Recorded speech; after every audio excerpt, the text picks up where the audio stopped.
अस्सलाम वालेकुम, कैसे हैं आप सब। उम्मीद है आप सब खैरियत से होंगे। आज का जो हमारा टॉपिक है वो हमारे पास है कैरेक्टरिस्टिक्स ऑफ फिशन रिएक्शन।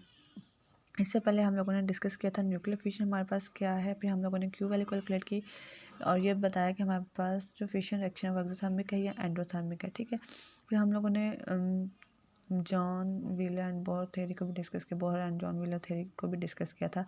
अब आज का जो हमारा टॉपिक है वो characteristics of fission reaction. Fission reaction की कुछ प्रॉपर्टीज़ हैं, हम उनको डिस्कस करने जा रहे हैं। जो सबसे पहले कैरेक्टरिस्टिक्स है हमारे पास वो है एनर्जी इन फिशन रिएक्शन। हम एनर्जी को फिशन रिएक्शन के साथ किस तरह से रिलेट कर सकते हैं या एनर्जी किसी भी फिशन रिएक्शन को किस तरह से डिस्क्राइब कर सकते हैं, वो हम इस कैरेक्टरिस्टिक्स में बता सकते हैं। जैसे आपको याद होगा कि लास्ट हमने एक ग्राफ डिस्कस किया था, प्लॉट किया था। उसमें हमारे पास क्या थे, हम लोगों ने एनर्जी को एक्सप्लेन किया था विद रिस्पेक्ट टू आर। ये हमारे पास आर डिफॉर्मेशन पैरामीटर है, ये हमारे पास ग्राफ है 1/r। ये हमारे पास एनर्जी को एक्सप्लेन कर रहा है। लेट्स सपोज कोई भी न्यूक्लियाई है जो फिशन रिएक्शन अंडरगो कर रहा है, उसकी ये एनर्जी है। ये हमारे पास पोटेंशियल हाइट या बैरियर हाइट है उसकी, और ये जो हाइट है ये डिफाइन कर रही है कि किसी भी रिएक्शन को किसी भी न्यूक्लियाई को फिशन अंडरगो करने के लिए इतनी एनर्जी चाहिए होती है। और जब हम लोगों ने इसको सेमी ब्रेक और मैथ फार्मूला से ये बाइंडिंग एनर्जी कैलकुलेट की थी, तो ये हमारे पास almost 5.6 to 6.5 mega electron volt की रेंज में होती है। लेकिन हम इसे कहते हैं कि हमारे पास 6.2 मेगा इलेक्ट्रॉन वोल्ट के एनर्जी होती है जो हमें यूरेनियम के लिए चाहिए। ठीक है, एक्टिवेशन एनर्जी जो यूरेनियम के लिए। सो कोई भी न्यूक्लियाई उसे फिशन रिएक्शन को करने के लिए जो एनर्जी चाहिए होती है, मिनिमम अमाउंट में जो एनर्जी चाहिए होती है, उसे हम एक्टिवेशन एनर्जी कहते हैं। ठीक है, अब ये हमारे पास एनर्जी क्या होती है। इनिशियली हमारे पास कोई भी न्यूक्लियाई अगर इस पॉइंट पे है तो उसे फिशन रिएक्शन को करने के लिए इतनी एनर्जी गेन करनी पड़ती है, और जब वो इतनी एनर्जी गेन कर लेता है उसके बाद ब्रेक डाउन हो जाता है, और फिर हमारे पास क्या होता है, वो सेपरेट होते होते हमारे पास क्या होता है, एनर्जी ज़ीरो हो जाती है। ठीक है, तो इस पॉइंट पे हमारे पास जो डिफॉर्मेशन पैरामीटर होता है आर, वो हमारे पास ज़ीरो होता है और फिर वो हमारे पास ऐसा ऐसा इंक्रीज़ करता जाता है। ठीक है, तो ये हमारे पास ये ग्राफ है। अब हम यूरेनियम 235 के लिए एनर्जी कैलकुलेट कर रहे हैं। यूरेनियम 23592, इस पर हम क्या करते हैं, एक न्यूट्रॉन, थर्मल न्यूट्रॉन जिसकी एनर्जी ऑलमोस्ट हमारे पास 0 इलेक्ट्रॉन वोल्ट होती है, 0.025 इलेक्ट्रॉन वोल्ट थी। तो हम एक ऐसा न्यूट्रॉन जिसकी एनर्जी ऑलमोस्ट हमारे पास 0 है, उसे हम इंड्यूस करवाते हैं यूरेनियम 235 पे। तो उससे क्या होता है कि यूरेनियम क्या करता है, अपने एक्साइटेड स्टेट में शिफ्ट हो जाता है और फिर फर्दर हमारे पास फिशन फ्रैगमेंट्स आते हैं। ठीक है, अब अगर हम यहाँ से क्यू वैल्यू कैलकुलेट करें तो वो हमारे पास क्या आती है, हम इनिशियल माइनस फाइनल करते हैं तो हमारे पास क्या आएगा, mass of neutron minus mass of uranium 235, sorry ये प्लस होगा, ये रिएक्टेंट्स हैं, माइनस मैस ऑफ यूरेनियम 236। ठीक है, तो मैस ऑफ न्यूट्रॉन हमारे पास कितना है ये आप लोगों को याद। मैस ऑफ न्यूट्रॉन हमारे पास होता है 1.00866 में एटॉमिक मास यूनिट, और हमारे पास जो यूरेनियम 235 का वो हमारे पास 235.0439, और जो हमारे पास यूरेनियम 236 का है वो हमारे पास है 236.045। ठीक है, ये है हमारे पास, और इसको हम मल्टीप्लाई कर देंगे सी स्क्वायर के साथ। सी स्क्वायर की वैल्यू आपको पता है 931 मेगा इलेक्ट्रॉन वोल्ट होती है। ठीक है, ये हम करेंगे तो हमारे पास जो आंसर आता है वो हमारे पास आता है 6.6 मेगा इलेक्ट्रॉन वोल्ट। मतलब जब हम न्यूट्रॉन को इंड्यूस करवाते हैं, एक लो एनर्जी न्यूट्रॉन को इंड्यूस करवाते हैं यूरेनियम 235 पर, तो हमारे पास जो एनर्जी, मतलब वो इस न्यूट्रॉन को ऑब्जॉर्व करने के बाद जिस एक्साइटेड स्टेट में शिफ्ट होता है, उसकी जो एनर्जी है वो 6.6 मेगा इलेक्ट्रॉन वोल्ट होती है। और जो हमें एक्साइटेड एनर्जी चाहिए वो हमारे ये एक्साइटेड एनर्जी है उसकी, और जो एक्टिवेशन एनर्जी चाहिए वो हमारे पास कितनी है, 6.2 मेगा इलेक्ट्रॉन वोल्ट चाहिए। मतलब कि हमारे पास जब हम थर्मल न्यूट्रॉन को, एक लो एनर्जी न्यूट्रॉन को इंड्यूस करवाते हैं यूरेनियम 235 पे, तो उसके पास सफिशिएंट एनर्जी होती है फिशन रिएक्शन अंडरगो करने के लिए। वो कोई भी पोटेंशियल बैरियर फेस नहीं करता और इमीडिएटली ब्रेक डाउन हो जाता है फिशन फ्रैगमेंट्स में। ठीक है, तो ऐसे न्यूक्लियाई जिनको जो एक लो एनर्जी न्यूट्रॉन ऑब्जॉर्व करते हुए फिशन रिएक्शन अंडरगो करते हैं, उन्हें हम कहते हैं वो फिजाइल मटेरियल। ठीक है, तो ये हमारे पास क्या है, यूरेनियम 235 एक फिजाइल मटेरियल है। फिजाइल मटेरियल का हमने कहा डिफाइन हमने किया कि ऐसे न्यूक्लियाई जो एक लो एनर्जी न्यूट्रॉन या एक थर्मल न्यूट्रॉन को ऑब्जॉर्व करते हुए फिशन रिएक्शन अंडरगो करते हैं, वो हमारे पास फिजाइल मटेरियल होते हैं। जैसे तो इसकी एक तो हमारे पास यूरेनियम 235 और सेकंड हमारे पास प्लूटोनियम 239 है। ठीक है, अब ये हमारे पास आ गया यूरेनियम 235 का हमने एक रिएक्शन किया। अब हम देखते हैं यूरेनियम 238 पे। यूरेनियम 238 पे अगर हम एक थर्मल न्यूट्रॉन, एक ऐसा न्यूट्रॉन जिसकी काइनेटिक एनर्जी ऑलमोस्ट ज़ीरो है, वो इंड्यूस करवाते हैं, तो वो रिजल्ट में क्या करता है, एक्साइटेड स्टेट में शिफ्ट होता है। ये बेसिकली हमारे पास कंपाउंड न्यूक्लियस रिएक्शन है। और भी हमारे पास क्या आते हैं, फिशन फ्रैगमेंट्स आते हैं। ठीक है, तो अब हम इसकी क्यू वैल्यू चेक करते हैं, मतलब कि हम एक्साइटेड स्टेट एनर्जी चेक करते हैं कितनी है हमारे पास। तो वो हमारे पास है, अगेन हम क्या करेंगे, Mn(C)2 प्लस यूरेनियम 238 का मैस, और इन दोनों के सम को माइनस करेंगे यूरेनियम 239 में से, तो वो जो हमारे पास आता है वो हमारे पास आता है 4.8 मेगा इलेक्ट्रॉन वोल्ट। लेकिन जो हमें ये हमारे पास इसकी एक्साइटेशन एनर्जी है यहाँ पे, जबकि इसको पोटेंशियल हाइट पास करने के लिए जो एनर्जी चाहिए वो कितनी चाहिए, 6.2 मेगा इलेक्ट्रॉन वोल्ट चाहिए।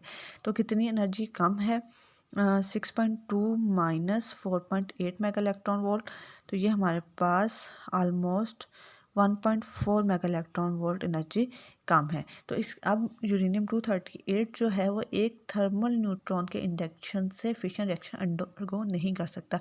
इसके लिए हमें क्या करना पड़ेगा, इसके लिए हमें एक ऐसा न्यूट्रॉन जिसकी एनर्जी 1.4 मेगा इलेक्ट्रॉन वोल्ट हो, उसको इंड्यूस करवाना पड़ेगा। और फिर क्या होगा कि इसकी एनर्जी 6.2 मेगा इलेक्ट्रॉन वोल्ट होगी, और पोटेंशियल बैरियर को फेस किए बगैर ये क्या कर सकते हैं, फिशन रिएक्शन अंडरगो कर सकते हैं। ठीक है, तो ये हम इसके लिए हम कह सकते हैं हमें एक फास्ट न्यूट्रॉन को इंड्यूस करवाना पड़ेगा। ठीक है, तो ऐसे रिएक्शंस जिनमें हमें फास्ट न्यूट्रॉन्स को या जो थर्मल न्यूट्रॉन्स के इंडक्शन से पॉसिबल ना हो, उन्हें हम फिजाइल मटेरियल नहीं कहते। यूरेनियम 238 हमारे पास फिजाइल मटेरियल नहीं है। ठीक है, तो ये हमारे पास एनर्जी का क्या प्रोसेस है इसमें फिशन रिएक्शन में, वो हमने देखा। नेक्स्ट हमारे पास जो प्रॉपर्टी है वो हमारे पास है fission cross section. Fission cross section, या हम कह सकते हैं फिशन रिएक्शन में जो हमारे पास यील्ड आती है वो, तो जो हमारे पास फिशन क्रॉस सेक्शन है या कोई भी रिजल्टेंट है, वो हमारे पास इन्वर्सली प्रोपोर्शनल होता है न्यूट्रॉन एनर्जी के। अब अगर हमने एक थर्मल न्यूट्रॉन को इंड्यूस करवाया है, तो उस केस में हमारे पास जो लो एनर्जी थर्मल न्यूट्रॉन का मतलब है लो एनर्जी, उस केस में हमारे पास जो क्रॉस सेक्शन होगी वो ज़्यादा होगी, और जो यील्ड आएगी वो हमारे पास ज़्यादा होगी। और अगर हमने एक फास्ट एनर्जी का न्यूट्रॉन इंड्यूस करवाया है, उस केस में हमारे पास जो क्रॉस सेक्शन होगी, न्यूट्रॉन क्रॉस सेक्शन या न्यूट्रॉन को ऑब्जॉर्ब करने की जो रेशियो होगी, वो हमारे पास क्या होगी, कम होगी। इसके एग्जांपल जैसे यूरेनियम 235 और यूरेनियम 238 को हम कंपेयर करें, तो यूरेनियम 235 की क्रॉस सेक्शन ज़्यादा होगी, न्यूट्रॉन को कैप्चर करने की जो रेशियो है वो ज़्यादा होगी, और यूरेनियम 238 की जो क्रॉस सेक्शन होगी वो हमारे पास क्या होगी, कम होगी। ठीक है, इसके बाद हमारे पास नेक्स्ट है फ्रैगमेंट्स। मैस डिस्ट्रीब्यूशन, या हम कह सकते हैं fission fragments distribution. Mass distribution का क्या मतलब है कि जैसे हमने कहा कि हमारे पास न्यूट्रॉन को हमने इंड्यूस करवाया यूरेनियम 235 पे, तो उसके रिजल्ट में हमारे पास जो भी कम्बिनेशन आएगा, यूरेनियम 235 पे करवाया, रिजल्ट में हमारे पास यूरेनियम 236 आएगा एक्साइटेड स्टेट, और फिर फर्दर ये ब्रेकडाउन जो होंगे वो हमारे पास डिफरेंट पेयर्स आ सकते हैं। जो फिशन फ्रैगमेंट्स के पेयर्स हैं वो डिफरेंट आ सकते हैं। वो पेयर्स कौन कौन से हो सकते हैं, एक तो वो हमारे पास है जीनोन आ सकता है, xenon plus strontium plus 2 neutron, 140 54, strontium का हमारे पास 94 38। ठीक है, एक तो पेयर ये हमारे पास आ सकता है। दूसरा हमारे पास पेयर कौन सा आ सकता है, दूसरा पेयर हमारे पास आ सकता है सीजियम 141 55, और हमारे पास प्लस रूबीडियम 9337 प्लस 2 न्यूट्रॉन, और हमारे पास आ सकता है आयोडीन आ सकता है। इसके अलावा हमारे पास बेरियम और क्रिप्टॉन वाला है जो हमने ऑलरेडी डिस्कस किया हुआ है, याद होगा आप लोगों को।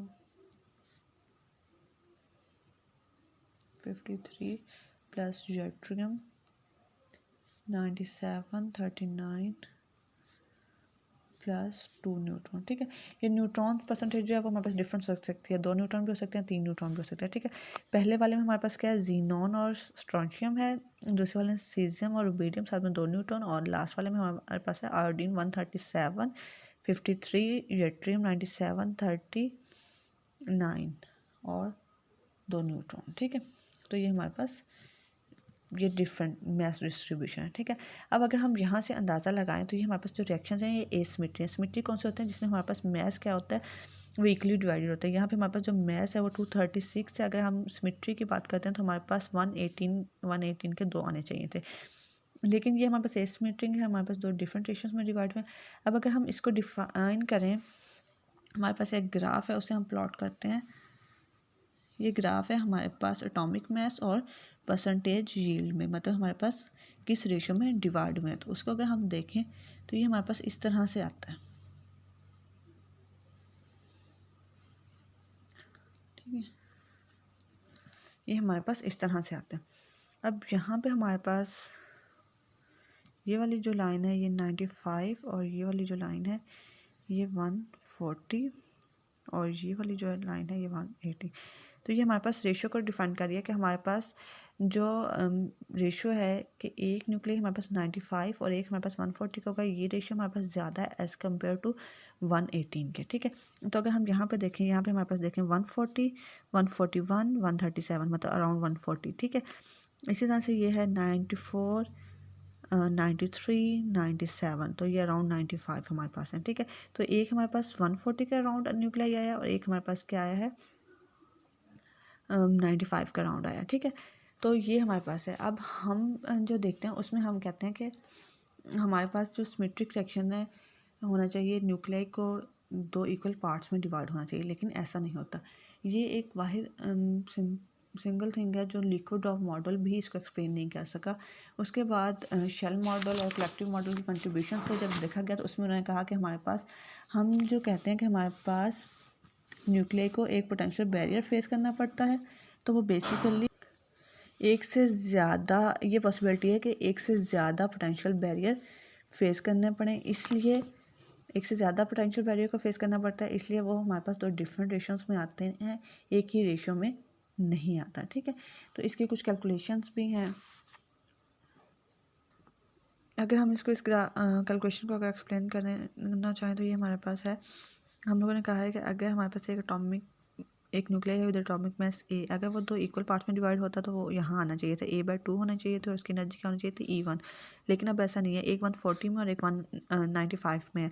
तो यहाँ पे अगर इसको हम डिस्क्राइब करें तो ये हमारे पास A/2 में इंक्रीमेंट हो रहा है बाय पॉइंट, हम कह सकते हैं A, और यहाँ A/2 में डिक्रीमेंट हो रहा है बाय A। ठीक है, इसी तरह से इनकी जो एनर्जी है वो भी हमारे पास इस तरह से है, यहाँ पे हमारे पास एनर्जी डिक्रीज़ हो रही है E1 माइनस डेल्टा फैक्टर से, और यहाँ पे एनर्जी क्या है हमारे पास इस पॉइंट पे अगर हम देखें तो एनर्जी इंक्रीज़ हो रही है E1 प्लस डेल्टा फैक्टर। ठीक है, मतलब इस साइड से इस तरफ देखें तो ये हमारे पास एनर्जी इंक्रीज़ हो रही है, इस पॉइंट से इस तरफ देखें तो हमारे पास एनर्जी क्या हो रही है, डिक्रीज़ हो रही है। तो इस तरह से हम इन फैक्टर्स को लेकर, अब हमारे पास हमने जब एनर्जी को कैलकुलेट किया था उसमें हमने कहा था कि हमारे पास बाइंडिंग एनर्जी इनटू ए होता है, तो ये हमारे पास ओरिजिनल के लिए आ जाती है एनर्जी। हमने कहा है ओरिजिनल पॉइंट पे हमारे पास जो एनर्जी है वो हमारे पास क्या है, इस पॉइंट पे हमारे पास E0 है। ठीक है, तो यहाँ पे एनर्जी E0 है और ये A है। इसी तरह से अगर हम इसको फॉर A1 के लिए एक्सप्लेन करना चाहें, X है वो ब्रेक डाउन हुआ है Y और Z में, यहाँ पे मैस A1 है और यहाँ पे मैस क्या है A2 है। तो वाई फ्रैगमेंट के लिए ये हमारे पास जो बाइंडिंग एनर्जी आएगी वो हमारे पास आएगी, ये वाई फ्रैगमेंट हम सपोज कर लेते हैं तो हमारे पास क्या आएगी, या ये हम वाई फ्रैगमेंट सपोज कर लेते हैं तो हमारे पास binding energy E1 minus delta, और जो मैस आएगा वो हमारे पास आएगा A/2 प्लस A। ठीक है, इसी तरह से हमारे पास ये वाई फ्रैगमेंट के लिए, और इसी तरह से Z फ्रैगमेंट के लिए अगर देखें तो ये हमारे पास क्या आ जाएगी E1 प्लस डेल्टा, ये बाइंडिंग एनर्जी, और जो हमारे पास मैस आएगा वो A2 माइनस A आएगा। ठीक है, तो ये हमारे पास आ जाएगा। हमारे पास जो बाइंडिंग एनर्जी होती है वो हमारे पास क्या होती है, इनिशियल माइनस वाई प्लस जी। तो इसको हम प्लस कर लेंगे, हमारे पास जो वैल्यू आएगी रिजल्ट में वो हमारे पास आएगी E1 minus E0 into A minus 2 delta A.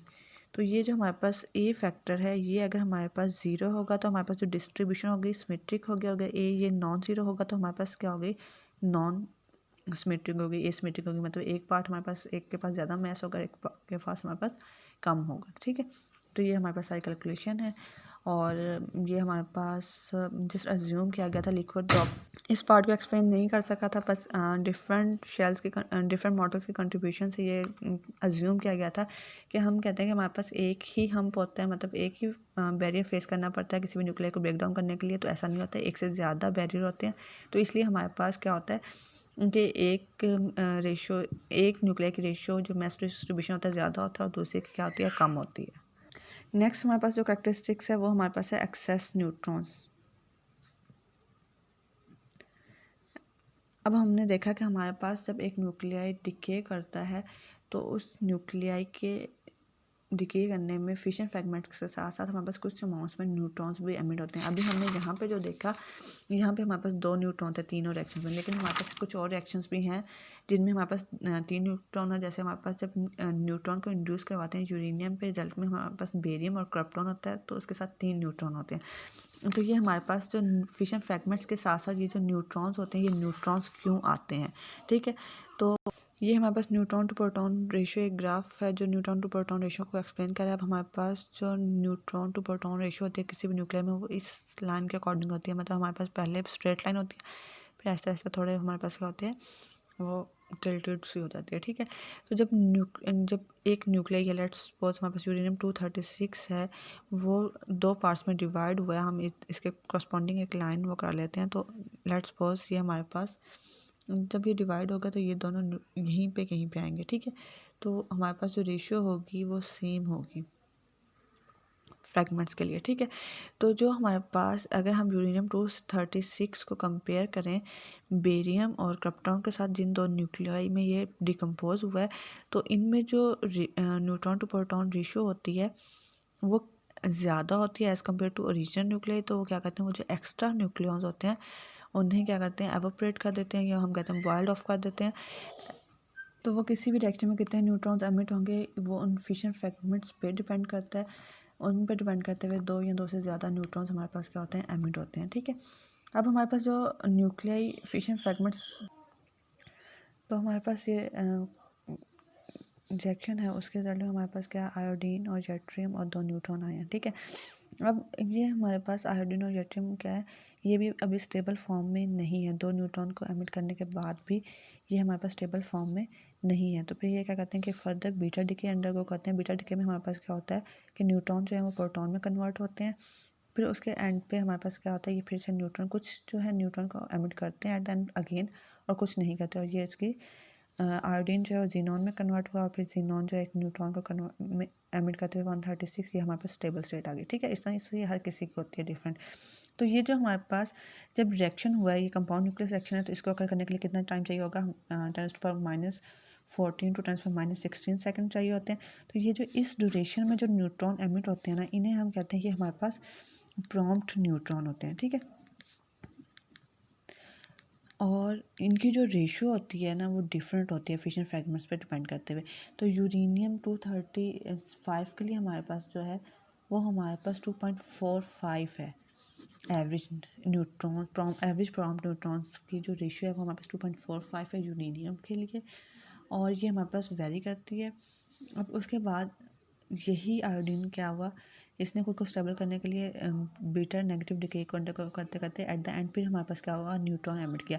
अब ये जो कुछ टाइम के बाद न्यूट्रॉन एमिट हुआ है, इस न्यूट्रॉन को हम कहते हैं ये हमारे पास होते हैं डिलेड न्यूट्रॉन। ठीक है, तो वही जो at the time of within 10⁻15 to 10⁻16 second के दौरान जो हमारे पास न्यूट्रॉन एमिट होते हैं उन्हें हम कहते हैं प्रॉम्प्ट न्यूट्रॉन।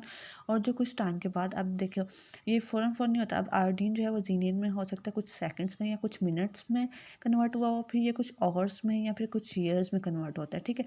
फिर हमारे पास ये न्यूट्रॉन आया, तो ये जो बाद में 10⁻15 टू 10⁻16 सेकंड के बाद जो हमारे पास आते हैं न्यूट्रॉन्स, उनको हम कहते हैं वो हमारे पास डिलेड न्यूट्रॉन्स होते हैं, ठीक है। इसी तरह से हमारे पास जब ये रिएक्शन अकर करते हैं तो इन रिएक्शंस के साथ हमारे पास कुछ गैमा रेज आती हैं उसी रिएक्शन के टाइम पे 10⁻15 टू 10⁻16 सेकंड के साथ हमारे पास यहाँ पे कुछ गैमा रेज एमिट होती हैं, ठीक है।